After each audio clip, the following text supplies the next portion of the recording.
Everybody, Teresa here. How are you today? Hope you're having a fantastic day. And if you're not, how can you make it a fantastic day? There's always one thing you could do that immediately changes your state and your mood. Pick one. And I know I've gone through some of them in the past. You can pet your animal. You can laugh at and giggle at something. You could gaze outside and enjoy some aspect of nature. You can smell an essential oil or a favorite flower. There's always some way of changing to something more positive. Hey, I wanted to talk a little bit today. Oh, excuse me. Thank you for joining me for Thoughtful Thursday.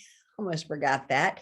My opportunity to ruminate and bring to you some ideas that I've picked up during the course of my week and that I am inspired to share with you. So hopefully you find them valuable and it gives you a new way of thinking or a new perspective, or just plants a seed on something you can revisit in the future. So today's Thoughtful Thursday is all around your teachers. Now, not your teachers from school, although there might be some of those involved, that like, who are your teachers in life?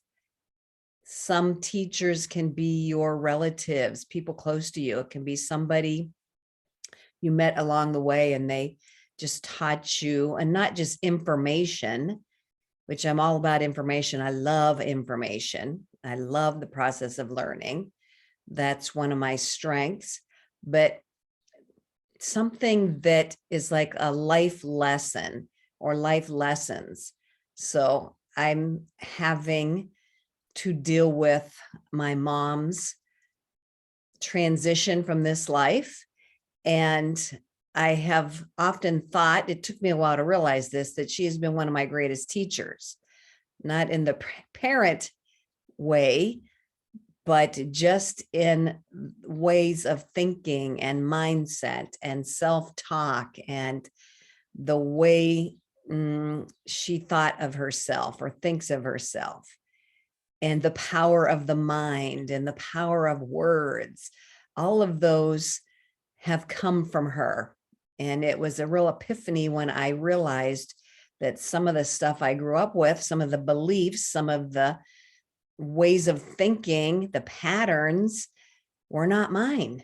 They were not my beliefs. They were not my way of thinking. They were not my opinions, but I grew up with them. And so I just assumed they were part of me. They were me. But in my 30s, I had the epiphany that, oh, that's not mine. That happens to belong to somebody else. And I just took it on as mine. And that was a big aha moment.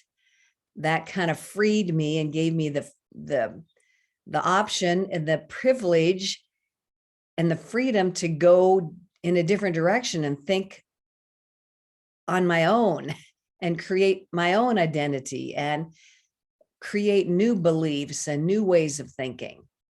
That was huge, huge for me.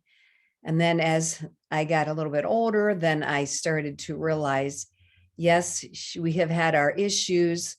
Our relationship has not always been smooth, but what is the lesson there? And then I realized, yes, she is teaching me the power of the mind and how the mind influences your behaviors and your health. And it was just, that was another powerful epiphany. She taught me that your mind creates what is happening to your body and within your body. And again, this might be something you've heard before and you have not heard before. And I'm probably really putting myself out there sharing this with you. But self-talk is so critical to the way your life plays out. And my mom had an unending stream of hyper self-critical negative self-talk, thousands of times a day.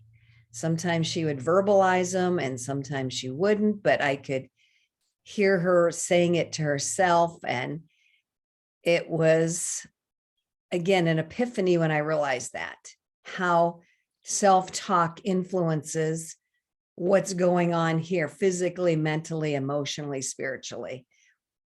To her, it was not for in a good way. So I took that to mean, like, if negative talk can have that much power on a person, then I need to start speaking to myself in a more positive way, so it can be a positive influence on me and my health and my mood and my mental state. I'm not 100% at it. I still fall into self-critical talk and ways of thinking because it was so ingrained in me. It's a constant battle for me to remain above that and to take care of myself, take care of my mental well-being in a positive way.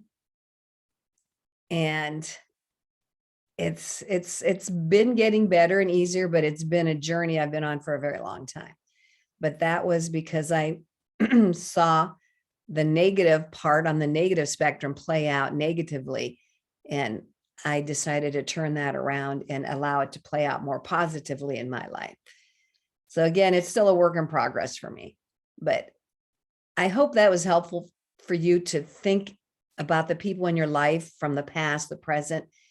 And even if you're not in the best relationship with them, they are there to teach something. There is a lesson there. Of course, I love lessons that are positive and from people that are positive and uplifting. Yeah, I love that. But there are advantages to people that might not be positive.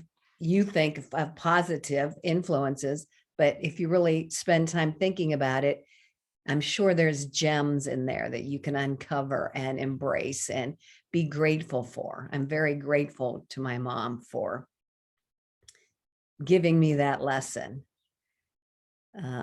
Yeah, it's powerful, and I need to keep revisiting it and reminding myself of that. So my invitation for you this week, today, is to just think about people in your lives and how they have brought you wisdom and epiphanies and aha moments and lessons that you have taken to heart and maybe changed your direction, changed your trajectory, changed something about how you live your life. Okay, I think I went on a little bit too long. I'm so sorry. Thank you for sticking with me. Teresa here for Thoughtful Thursday. Thank you so much. I'm so grateful to you for being part of my life. You have a great rest of your day. Bye-bye.